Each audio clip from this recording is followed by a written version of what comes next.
नमस्कार। मैं डॉक्टर प्रभा गुप्ता, शासकीय महाविद्यालय बिर्रा, सहायक प्राध्यापक राजनीति विज्ञान से आज मैं आपके समक्ष जो है एमए सेकेंड सेमेस्टर का सेकेंड पेपर का 5th यूनिट से जो टॉपिक मुझे दिया गया है वह है विकासात्मक मुद्दे, तृतीय विश्व की विकासात्मक मुद्दे, जिसके अंतर्गत गरीबी और खाद्य समस्या यह मेरा टॉपिक है। गरीबी और खाद्य समस्या को जानने के पहले हमें यह जान लेना आवश्यक है कि तृतीय विश्व या विकासशील देश किसे कहते हैं।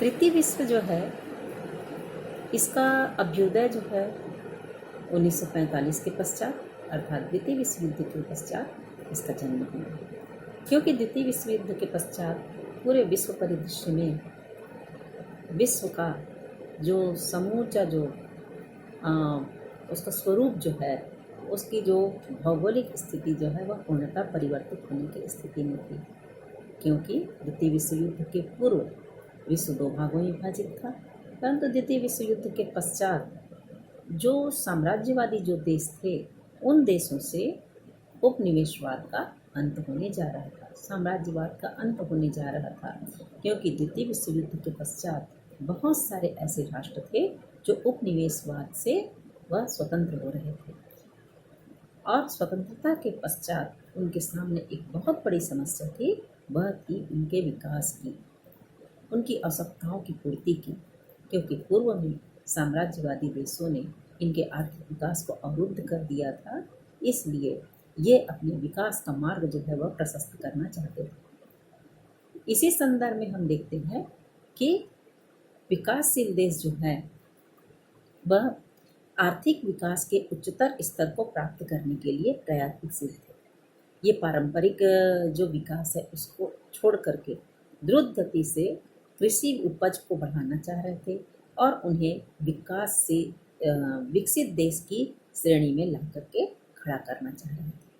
इस आधार पर हम कह सकते हैं कि तृतीय विश्व जो है अपने आर्थिक विकास की दिशा में आगे बढ़ते हुए एक नवीन सोपान को प्राप्त करना चाहता था, एक नवीन स्थिति को प्राप्त करना चाहता था कि वह अपने राष्ट्र को एक विकसित राष्ट्र की श्रेणी में खड़ा कर सके। इन राष्ट्रों का जो है वह जनसंख्या घनत्व जो है वह काफ़ी ज़्यादा था।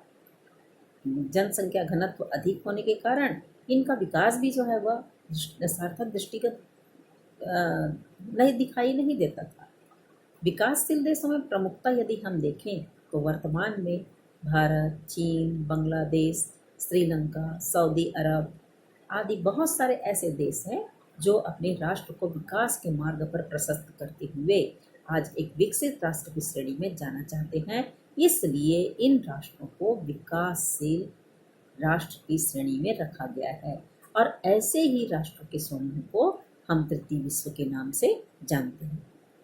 अब स्वाभाविक है कि इन देशों में आर्थिक विकास कमजोर थी। इन देशों के प्रति व्यक्ति आय जो है वह विकसित देशों की अपेक्षा जो है वह कम होती है और इस कारण से इन देशों में गरीबी, बेरोजगारी, अशिक्षा आदि जो है वह देखने को मिलता है। शिक्षा का कम स्तर होता है, इसलिए बेरोजगारी होती है। इन देशों में कई समस्याओं से गुजरना पड़ रहा है और इन्हीं समस्याओं में एक मुख्य समस्या है, वह है गरीबी। अब हम यह देखेंगे कि गरीबी क्या है, गरीबी का अर्थ क्या है, गरीबी को हम किस रूप में परिभाषित कर सकते हैं, इस संदर्भ में हम देखेंगे।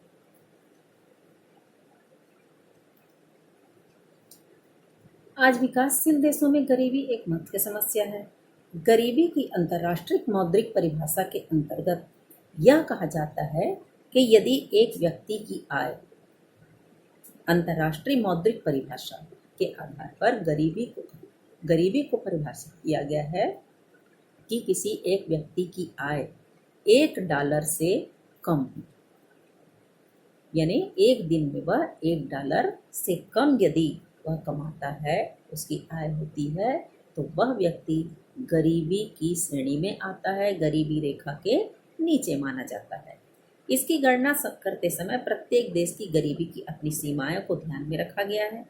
अंतर्राष्ट्रीय गरीबी मूल रूप से $1 जो निर्धारित की गई है वह विश्व बैंक के द्वारा की गई है। गरीबी के अर्थ जो है वह व्यक्ति को निम्न जीवन स्तर से लिया जाता है, अर्थात गरीबी जो है वह व्यक्ति के निम्न जीवन स्तर होता है, जिसके अंतर्गत वह अपनी बुनियादी आवश्यकताओं की पूर्ति नहीं कर पाता। इस आधार पर दो दृष्टिकोण देखने को मिलते हैं, पहला निरपेक्ष दृष्टिकोण और दूसरा सापेक्ष दृष्टिकोण। निरपेक्ष दृष्टिकोण के अंतर्गत यह होता है कि एक व्यक्ति की आय या उसके उपभोग व्यय इतना न्यूनतम होता है कि वह अपने भरण पोषण करने में वह असमर्थ होता है, अर्थात वह अपनी मौलिक आवश्यकताओं की पूर्ति करने में वह असमर्थ होता है। ऐसा व्यक्ति जो है वह निरपेक्ष गरीबी के अंतर्गत आता है, अर्थात जिसकी आय सीमा जो है वह बुनियादी आवश्यकताओं की पूर्ति में वह समर्थ नहीं है, तो ऐसा व्यक्ति जो है वह गरीबी रेखा के नीचे आता है और वह गरीब कहलाता है। इसी प्रकार से हम देखते हैं कि सापेक्ष दृष्टिकोण वह होता है जिसके अंतर्गत हम देखते हैं कि यह दो देशों के आय की तुलना में भारी अंतर होता है। यदि दो राष्ट्र की आय की तुलना अलग अलग है, मतलब कि एक राष्ट्र में वो वहाँ के व्यक्तियों की आय जो है वह अधिक है और एक राष्ट्र में यदि उस व्यक्ति की आय जो है वह कम है, तो इस आधार पर हम गरीब राष्ट्र और अमीर राष्ट्र की श्रेणी में रखते हैं। अर्थात गरीब राष्ट्र और अमीर राष्ट्र यदि हैं तो वह जो है वह सापेक्ष दृष्टिकोण के अंतर्गत अमीर और गरीब कहलाते हैं। इस आधार पर हम देखते हैं कि निरपेक्ष और सापेक्ष दृष्टिकोण दो प्रकार के होते हैं। भारत में गरीबी का निर्धारण जो है वह यहाँ के पौष्टिक आहार के आधार पर निर्धारित किया गया है। भारतीय योजना आयोग, जिसे आज हम वर्तमान में नीति आयोग कहते हैं, योजना आयोग की स्थापना जो है वह 1950 में की गई थी, लेकिन वर्तमान में योजना आयोग को समाप्त करके उसके स्थान पर नीति आयोग का जो है वह स्थापना की गई है। तो नीति आयोग के अनुसार ग्रामीण क्षेत्र में यदि किसी व्यक्ति को 24 कैलोरी यदि पौष्टिक आहार प्राप्त नहीं होता तो वह गरीबी की श्रेणी में आता है, अर्थात वह गरीबी रेखा के नीचे होता है। और शहरी क्षेत्रों में 2100 कैलोरी यदि जो है वह पौष्टिक आहार प्राप्त नहीं होता तो वह गरीबी रेखा के नीचे आता है। इस आधार पर यहाँ पर पौष्टिक आहार के आधार पर गरीबी जो है वह निर्धारित की गई है। इस तरह से हम कह सकते हैं कि गरीबी रेखा के नीचे आने वाले व्यक्ति जो है वह 24 कैलोरी ग्रामीण क्षेत्रों में और शहरी क्षेत्रों में 2100 कैलोरी यदि वह पौष्टिक आहार प्राप्त नहीं करता तो उसका जीवन स्तर गरीबी रेखा के नीचे माना जाता है। विश्व में गरीबी की यदि हम संख्या देखें तो 2001 में 21% थी और वर्तमान में आज 13% है, अर्थात गरीबी की जो प्रतिशत जो है वह आज वर्तमान में कम देखने को मिलती है। लेकिन अफ्रीका में आज भी 43% गरीबी देखने को मिलती है। दक्षिण एशिया में 19% है, यूरोप और मध्य एशिया में 2% गरीब है, अर्थात यूरोप में गरीबी की मात्रा जो है वह गरीबी की संख्या जो है वह कम है, गरीबी का प्रतिशत जो है वह कम है। संयुक्त राष्ट्र संघ ने सहस्त्राब्दी वर्ष निर्धारित किया। सहस्त्राब्दी वर्ष अर्थात 2030 तक विश्व में पूरे जो है वह गरीबी उन्मूलन करने की उन्होंने योजना बनाई है कि विश्व में 2030 तक गरीबी की समस्या का समाधान किया जाएगा। तो इस आधार पर हम देखते हैं कि गरीबी के को परिभाषित किया गया है विभिन्न क्षेत्रों में, राष्ट्रीय स्तर पर और अंतर्राष्ट्रीय स्तर पर। आज हम देखते हैं कि गरीबी के बहुत सारे कारण होते हैं। उन कारणों में पहला कारण है, यदि हम देखें कारण तो बहुत सारे हैं, लेकिन यदि हम विश्व गरीबी के अंतर्गत देखें, वैश्विक गरीबी को हम देखें तो पहला कारण है गरीबी के ऐतिहासिक कारण। जैसा कि मैंने पूर्व में ही बताया था कि विकासशील देश यानी तृतीय विश्व, जहाँ पर जो है वह आर्थिक विकास को ध्यान में नहीं रखा गया, इसलिए औपनिवेशिक कारण से भी गरीबी जो है वह देखने को मिलता है। विकासशील देशों में ब्रिटिश उपनिवेश जो है वह सबसे अधिक था, ब्रिटेन जो है वह सबसे अधिक जो है वह अपनी साम्राज्य स्थापित करके रखा था, जिसके अंतर्गत आर्थिक विकास बहुत कम किया। पारंपरिक उद्योगों पर उन्होंने ध्यान ही नहीं दिया। लघु उद्योग, गृह उद्योग, इनको जो है वह उन्होंने पूरी तरह से समाप्त कर दिया, क्योंकि वहाँ पर औद्योगिकरण हो चुका था और वो जो है वह यहाँ से सारे कच्चा माल ले जा करके वहाँ उत्पादन करते थे और उस माल को बना करके वह इन्हीं उपनिवेशिक क्षेत्रों में जो है वह उसको जो है वह वो व्यापार करते थे।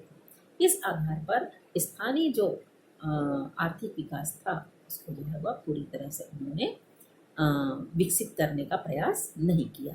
तो यह भी एक गरीबी का कारण है।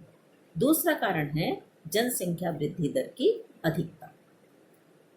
जनसंख्या वृद्धि दर हम देखें तो विश्व की आबादी का आज 7 अरब, विश्व आबादी आज 7 अरब आंकड़े जो है वह पार कर रही है, पर संसाधन की कमी हो रही है, क्योंकि हम जनसंख्या में वृद्धि होते जा रही है लेकिन उत्पादन उतने स्तर पर नहीं हो रहा है, क्योंकि औद्योगिकरण के कारण उद्योग धंधे स्थापित हो रहे हैं और उद्योग धंधे स्थापित होने के कारण यहाँ पर उद्योग धंधे स्थापित होने के कारण गरीबों को जो है वह संख्या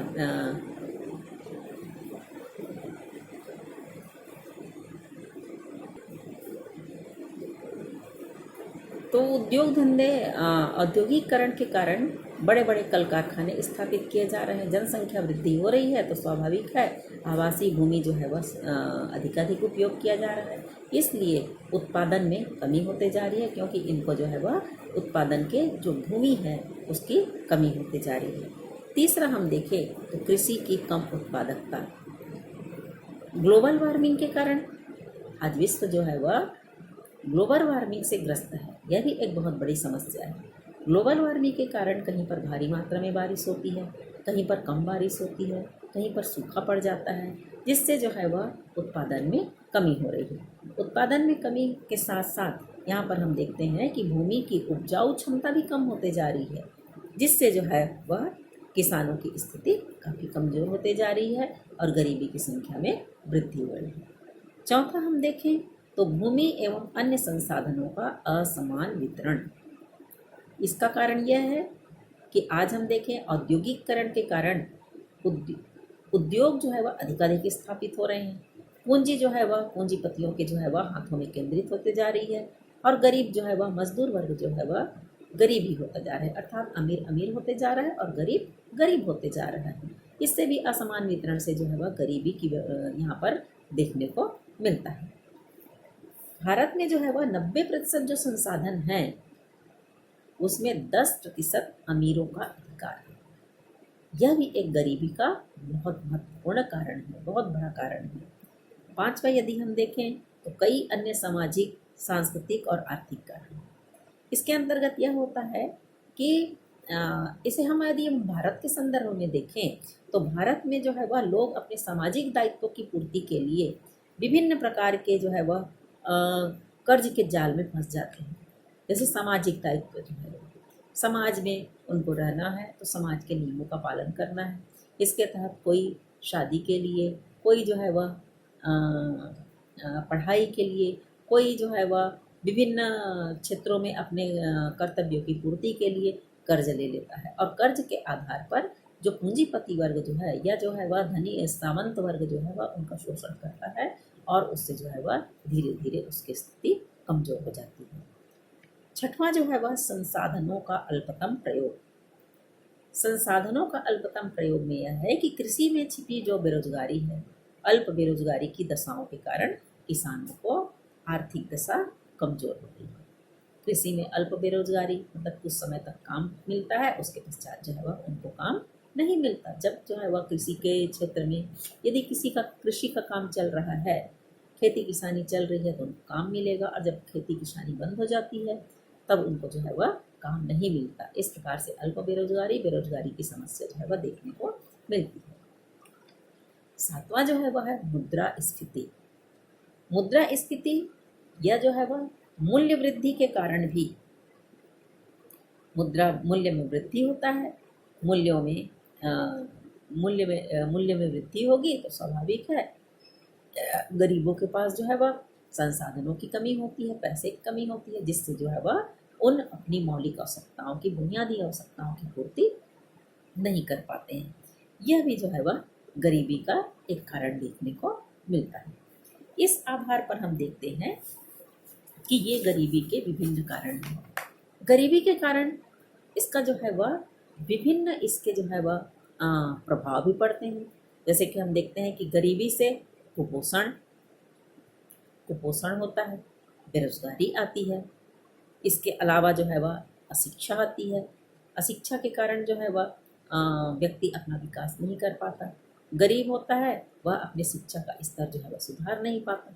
इन सब कारणों से जो है वह इसका प्रभाव पड़ता है। और गरीबी की समस्या जो है वह यदि हम देखें तो आज गरीबी की महत्वपूर्ण समस्या है तो वह है भूख। कहते हैं भूखे पेट भजन होए न गोपाला। यदि हम देखते हैं कि गरीब व्यक्ति को यदि पौष्टिक आहार प्राप्त नहीं होता है, यदि उसे पोषण आहार प्राप्त नहीं होता है, तो वह कोई भी कार्य करने में वह सक्षम नहीं है, क्योंकि वह जब तक उसके पेट की आग शांत नहीं होगी तब तक वह कोई भी कार्य करने में सक्षम नहीं हो सकता है। इस आधार पर हम देखते हैं कि आज गरीबी और भूख की समस्या के निदान के लिए वैश्विक स्तर पर जो है वह विभिन्न प्रयास किए जा रहे हैं। यदि हम देखें वैश्विक खाद्य निधि, जैसा कि मैंने बताया कि भूख को मिटाने के लिए हमें खाद्यान्न जो है वह की व्यवस्था करनी पड़ेगी, जिससे जो है वह विश्व में गरीबी मिट सके। सबसे पहला जो है वह खाद्यान्न समस्या। तो खाद्यान्न समस्या को निपटने के लिए, खाद्यान्न की समस्या को दूर करने के लिए हमें लगातार प्रयास करते रहना पड़ता है और विश्व के विभिन्न क्षेत्रों में इसके लिए प्रयास होते हैं ताकि हम गरीबों की भूख को मिटा सकें। तो हम देखते हैं कि वैश्विक खाद्य नीति रिपोर्ट 2019, जिसके अंतर्गत यदि हम देखें तो 2019 की रिपोर्ट में यह कहा गया है कि अंतर्राष्ट्रीय खाद्य अनुसंधान ने हाल ही में वैश्विक खाद्य नीति के रिपोर्ट के अनुसार वैश्विक स्तर पर आर्थिक विकास तेजी से बढ़ा है और खाद्यान्न संकट की समस्या को कम करने में कोई भी मददगार साबित नहीं हुआ, क्योंकि जैसे कि हमने देखे कि गरीबी की संख्या जो है वह प्रतिशत जो है वह बढ़ रहा है, कम हो रहा है, लेकिन खाद्यान्न संकट जो है वह निरंतर उसमें वृद्धि हो रही है, जिससे जो है वह भूख, कुपोषण, गरीबी आदि कई प्रकार के जो है वह इस पे संकट का सामना करना पड़ रहा है।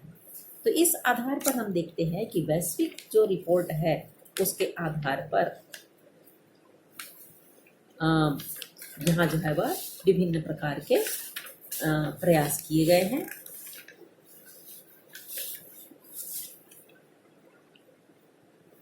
वैश्विक खाद्य नीति रिपोर्ट 2019 के अनुसार विश्व में कुल आबादी का 45.3% ग्रामीण आबादी, जिसमें 70% जो है वह गरीब है। 2012 से 2017 तक कुपोषित बच्चों की संख्या 15 करोड़ है। तीव्र जनसंख्या वृद्धि दर से रोजगार की समस्या उत्पन्न हो रही है और विश्व के 50% ग्रामीण युवा बेरोजगार हैं। इस आधार पर इन्होंने इस रिपोर्ट में जो है वह अपना यह रिपोर्ट प्रस्तुत किया। इस आधार पर अंतर्राष्ट्रीय स्तर पर जो है वह खाद्य की सुरक्षा, अर्थात सबसे पहला जो था वह है भूख या कुपोषण। इसे दूर करने के लिए खाद्य की सुरक्षा के संदर्भ में अंतर्राष्ट्रीय क्षेत्र में विभिन्न प्रयास किए गए, जिसके अंतर्गत हम देखते हैं इसमें भारत ने भी अपना योगदान दिया है और इसमें क्या क्या प्रयास किए गए इसे हम देखते हैं। तो जैसा कि हम देखते हैं अंतर्राष्ट्रीय खाद्य सुरक्षा के स्तर पर जो प्रयास किए गए उसमें भारत का क्या योगदान था। तो यदि हम पहला देखें तो पहला है अंतर्राष्ट्रीय अनाज परिषद। अंतर्राष्ट्रीय अनाज परिषद की स्थापना जो है वह 1949 में की गई और इसका लंदन में सचिवालय है। दूसरा जो है वह विश्व खाद्य कार्यक्रम, जिसमें जो है वह जिसका प्रसारण जो है वह उड़ीसा, छत्तीसगढ़, झारखंड आदि में आज भी इस योजनाओं का जो है वह संचालन किया जाता है। SAARC food bank, SAARC food bank की स्थापना जो है वह 2007 में 14वें शिखर सम्मेलन, सार्क के 14वें शिखर सम्मेलन में इसकी स्थापना की गई थी।